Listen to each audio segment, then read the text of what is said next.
देखो, जैसे हमें एक कपड़ा गंदा नजर आवे तो हमें इस कपड़े से अपना संबंध हटा देना है। एक कपड़ा है, मैं नहीं हूं। बिल्कुल इतना तो ज्ञान होना ही चाहिए, इतना तो समझना ही चाहिए, तभी हम निर्विकार हो पाएंगे। पक्की बात समझ लो, शरीर को मैं मान के ना कोई निर्विकार हो सकता है, ना है, ना होगा। जब कभी कोई निर्विकार होता है तो प्रभु को अपना मानने से ही होता है। इससे अपनापन हटाना होगा। ये शरीर एक कपड़ा है आत्मा का, समझ रहे ना। इसमें जो भी विकार दिखाई दे रहे हैं वो इस शरीर को मैं मानने के कारण है। इसलिए आप इसकी बिल्कुल चिंता ना करो। जब आपको विकार दिखाई दे तो प्रिया जी से रो कि लाड लीजू, देखो हमारे शरीर की अवस्था क्या हो रही है, मन की दशा क्या है।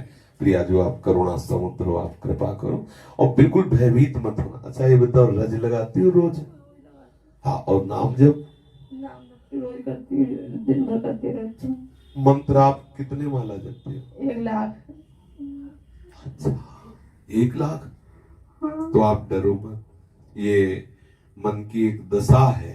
कल एक साधक मिला, अभी शुरू करा थोड़े दिन से मैंने। हाँ, कल एक साधक रास्ते में मिला और संकोच के कारण बेचारा नहीं कर पाया। अब बैठ जाओ कहीं, वो रो रहा था, एकांत में मिला, क्योंकि कुछ ऐसी बातें होती जो समाज में नहीं कही जा सकती। और प्रभु की ऐसी लीला है कि यदि आप रोज सत्संग सुनते हो तो आपके प्रश्न का बिना प्रश्न किए किसी न किसी के द्वारा उत्तर मिल जाएगा। ध्यान होगा, 2-3 दिन पहले हम चर्चा में एकांतिक में कहा था, ये पढ़ी लिखी बात नहीं, हृदय की बात है। कहा था कि जब साधक मानसिक सेवा में चित्त लगाता है तो बड़ी गंदी गंदी चेष्टाएं मन फेंकने लगता है। कहो इष्टई के प्रति करने लगे, मन है ना, हम भोग लगाना चाहते हैं भोग, और वो कहो गंदी वस्तुएं का चिंतन कराने लगे।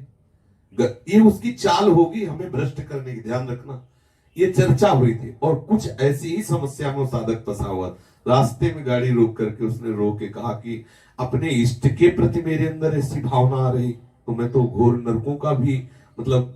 तो हम कहा बिल्कुल चिंता मत करो, आप सुनो एकांत। हम पहले से आपको बता रहे हैं कि दुश्मन मानो मन को, मित्र मत मानो। तुमने इतना मित्र मान लिया कि मैं मान लिया, उसकी चेष्टा को तुम मैं मान रहे हो। अरे वो दुश्मन है जो तुम्हें प्रभु से विलग किए रहा। दुश्मन तो ऐसी चेष्टाएं करेगा ही कि तुम्हें इष्ट से न मिलने दे, और आप उसको मैं ना मान करके उसके खिलाफ खड़े होइए। मान लो हम प्रियालाल को भोग लगा रहे हैं और ये कोई गंदे पदार्थ, गंदा चिंतन दे रहा है, उस समय इससे तटस्थ रहो, है तेरी बात नहीं मानते, गंदा आदमी, यहां भी तू गंदा, है? और राधा राधा राधा राधा राधा राधा राधा राधा राधा, फिर वो चिंतन बिगाड़ रहा है तो बस छोड़ दो, वो चिंतन ही छोड़ दो, आ जाओ ग्रंथ पढ़ने लगो, नाम कीर्तन करो। फिर जब कहीं ऐसा लगे अनुकूल आ रहा, फिर चिंतन। एक दिन इसको मार के श्री जी के चरणों में पहुंचा ही देना है, हमें हिम्मत नहीं हारनी। दूसरी बात, कोई अपराध नहीं बनने वाला, पक्का मान लेना। जैसे आप शास्त्रीय सिद्धांत कोई मनमानी बात नहीं कह रहे, आप बैठे हो, आपका मन गंदा चिंतन कर रहा है, कोई गंदी वासना, कोई गंदा चिंतन, आप बैठे हो भगवत चिंतन में, किसी के प्रति भी, मतलब हम प्रियालाल का चिंतन, हो सकता है बहुत कलाकार है, प्रियालाल के प्रति गंदी भावना कर ले, बिल्कुल डरने की जरूरत नहीं है। शास्त्रीय सिद्धांत है, कलि करे पुनीत प्रतापा, मानस पुण्य और होए नहीं पापा। अगर मानसिक पाप बन जाएगा तो आपको भोगना नहीं पड़ेगा। और दूसरी बात है कि हम इसी को फांस लेते हैं मन को, कि इंद्रियाणाम मनश्चासनी, आप खुद करो दंडता और हमको फांस लोगे, बड़ा तुमसे बना, समझ रहे ना। इंद्रियाणाम मनश्चास, तुम खुद हो मन बने हुए, और गंदे संकल्प करो, पिटवाओ हमें, हम जान गए कि तुम्हारे सिवा और कोई है नहीं, अपने आप लाइफ में आ जाते, पक्का समझ लो। इंद्रियाणाम मनश्चास में, मन आप ही हो, आप भावना उसी समय करो, जिस समय गंदा फेंके ना विचार, उसी समय पकड़ो, इसके ऊपर तुरंत ही बोझा ला दो। इंद्रियाणाम मनश्चास में, आप ही हो, आप ही गंदे विचार फेंको और फंसा हमको लोगे, तू गंदा, देखो भाई ठीक हो जाओ आप, अब ठीक हो जाओ आप, क्योंकि अब आपकी ये चाल चलने वाली नहीं, गलत रोल करने का नाटक करने वाले ये सच्चिदानंद तत्व आप ही हो। आप बिल्कुल देख लेना, मन निर्मल हो जाएगा। और पहली बात, हिम्मत करो, कोई भी पाप आपको लगेगा नहीं।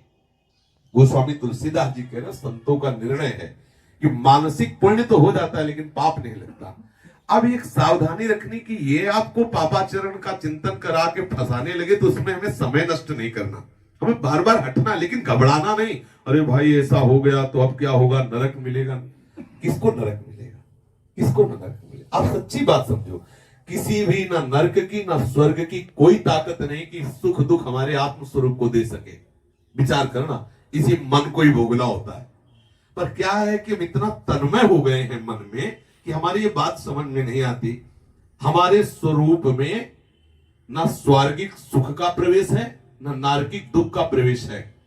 मृत्यु की भी महामृत्यु आ जाए तो भी हमारे स्वरूप में उसका कोई प्रभाव नहीं है। आप बिल्कुल गंभीर रहिए, ये अपने आप ठीक हो जाएगा। इसमें इतना कमजोर ने, जो भेड़िया होता है ना, वो बड़ों को नहीं छेड़ता, वो बच्चों को झपटता है।